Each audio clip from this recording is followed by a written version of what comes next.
Hi, chào tất cả các bạn. Chào mừng tất cả các bạn quay lại kênh của mình ha.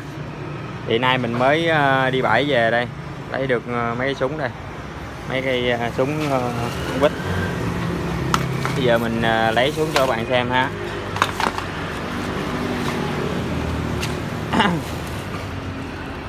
Lấy mọi chỗ một ít nên nó khúm.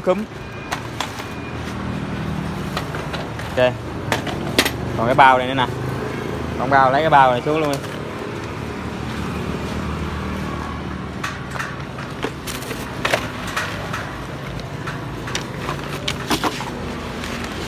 Rồi đổ bao ra trước đi.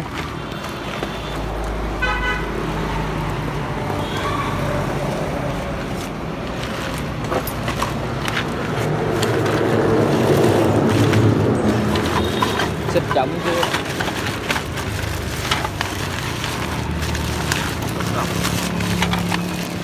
Đổ ra hết đi.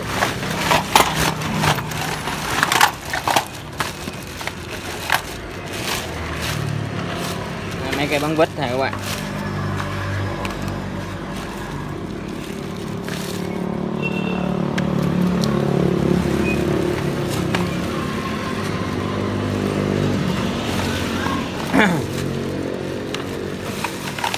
Chi cây này 6605, cây này còn khá là mới. Cây này là 6504, này là EZ 6061. Đây 6504 tiếp nè.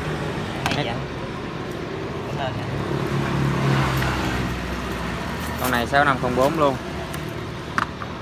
Còn mấy bọc đó đổ ra luôn vậy. Đi súng để bên đi. Mấy cái đồ nghề.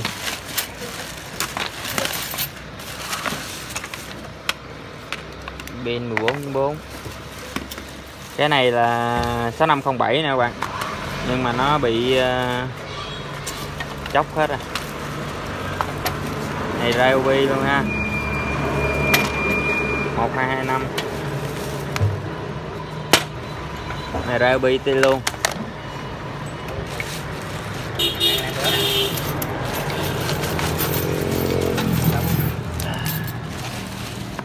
Rồi lấy được mớ đồ nghề nè. Quả này khá là đắt. Nhưng kệ mình cần thì mình mua thôi. Hết chưa? Rồi. Một mớ súng bắn đinh.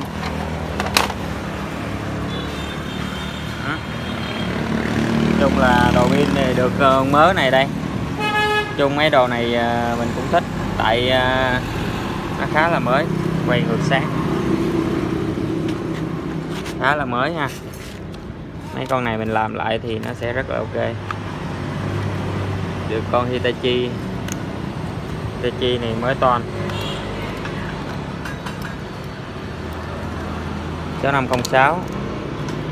Cái 6506, 6504 giống nhau. 6504 thì nó nhỏ, nó bự hơn 6506. Mấy con này rất là khỏe. Này Hitachi 12V ha. Con này cũng khỏe lắm đây.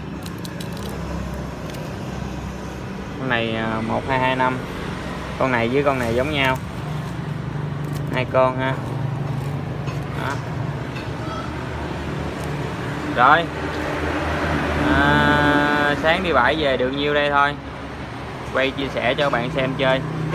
Thì khi nào mình làm xong mình sẽ đăng clip từ con ha. Có con này còn rất là mới nè. Con này con xích gì. Con này thì cũng rất là khỏe. Có nhiều anh ở mấy kênh khác review thì cũng rất là khỏe đây. Xích.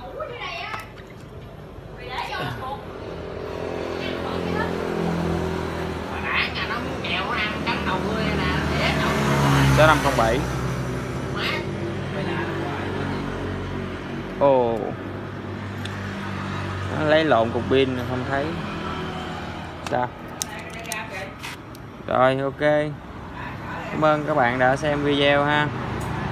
Các bạn xem video nhớ like, subscribe kênh của mình ha, để xem những cái video tiếp theo của mình nữa ha. Rồi, cảm ơn, chào tạm biệt các bạn. Chúc các bạn một ngày cuối tuần vui vẻ nha.